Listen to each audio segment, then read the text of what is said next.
In this module, we want to explain why almost all communication systems, and especially wireless systems, have gone digital. We want to understand the key drivers behind this trend, and we want to introduce the idea that there are fundamental limits to communications that engineers are constantly trying to achieve on our behalf. To start things off, we want to make clear the distinction between analog and digital signals. In our other technology modules, we have talked about electrical currents and electromagnetic waves. These are examples of analog signals, that is, ones that can vary continuously as a function of time and amplitude. By contrast, a digital signal takes on discrete amplitudes and changes at discrete times. The simplest and most common version of a digital signal is a string of binary digits or bits corresponding to the values 0 or 1. A digital communication system is one in which information is represented and processed in digital form somewhere in the system, keeping in mind that the transmitted and received signals are always analog. For over 60 years, there have been 4 key drivers behind the digital trend in telecommunications. Number 1, information can be represented to arbitrary fidelity in digital formats.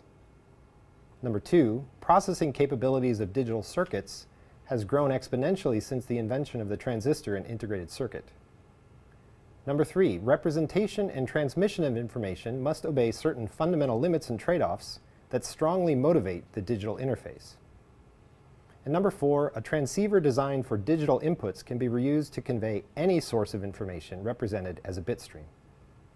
We will now summarize each one of these drivers in more detail. First, let's focus on digital representations. The 2 key building blocks for digital representations are the analog to digital converter, or ADC, and the digital to analog converter, or DAC. Their functions are illustrated here in the figure. The ADC produces a stream of bits by capturing samples of the input analog signal at particular times and rounding the sample values to the closest discrete output values. The DAC, or DAC, accepts the stream of bits produced by the ADC and inverts the mapping between bits and quantization levels. It also filters or interpolates the discrete values to produce an analog signal. The key parameters along the time axis are the sampling period, t, or sampling rate, r equals 1 over t. The key parameters for the amplitude axis are the number of quantization levels, L, or the number of bits per sample, m, which is log 2 of L. A simple example is illustrated here. The final aspect to highlight about conversion from analog to digital and back is the distortion in the reconstructed signal. For example, we can measure the distortion as the average squared error between the original source signal S of t and the reconstructed signal S hat of t. The larger we make the sampling rate r and the number of bits per sample m, the lower the distortion will be. In fact, for many analog signals, we hit a point of diminishing returns and can get away with a finite r and m for practical purposes. So this is how we can represent information digitally. The second driver of digital communications has been the exponential growth in the speed and complexity of digital integrated circuits. We will not go into the details of what a transistor is or how it works, but suffice it to say that they are a basic building block for digital circuits. They have been made increasingly smaller and faster, and more of them can be put together into a chip. This trend is commonly referred to as Moore's Law. It turns out that many of the circuit components we described in our radio module can be implemented using digital integrated circuits. In particular, we can filter signals and modulate them before converting them to analog format. This ability to implement radio functionality in digital has led to tremendous growth in the complexity of the algorithms implemented in radio transceivers. For example, let's consider 2 radio chips from the 2G and 4G cellular systems. These chips may be similar sizes, but the 4G chip has many thousands more transistors inside. This allows the 4G radio to be much more sophisticated, as we will explore in another module.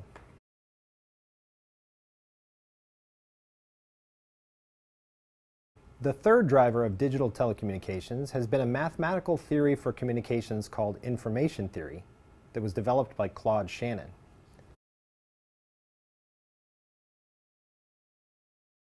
Shannon made 3 incredible observations that have fueled the continuing development of telecommunication systems.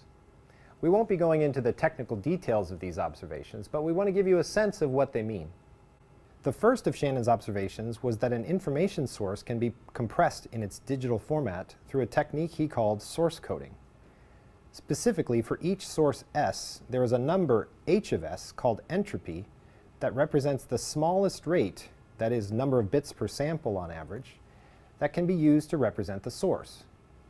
The basic idea behind this result is that some source values may occur more frequently than others.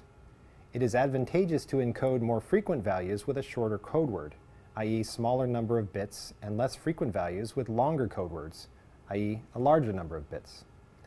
Samuel Morse had a specific insight in this direction when he invented the Morse code for English letters, in which the letter E, being the most frequent, has the shortest code word. The second of Shannon's observations was that information can be channel coded for arbitrarily reliable transmission over a channel, but only up to some maximal rate, that is, number of bits per channel use, called the channel capacity C. The basic idea behind this result is that noise and other uncertainty in the channel fuzzes up the transmitted signals, so we must select transmit code words that are spaced far enough apart, in a certain sense, to not be confused at the receiver. The third of Shannon's observations was that separate source and channel coding is essentially optimal in many applications.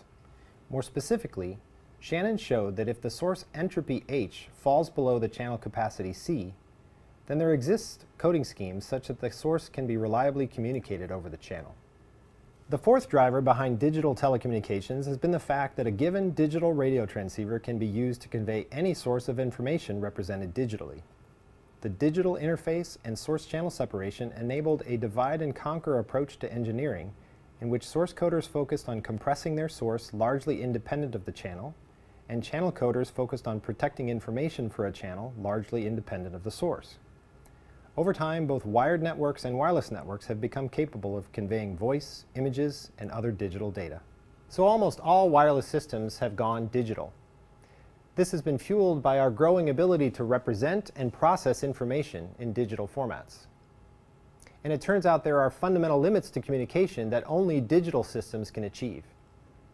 Finally, a digital radio device can convey all kinds of information, such as voice, text, video, and so on. It's all these advances in digital technology that makes a smartphone device like this one possible.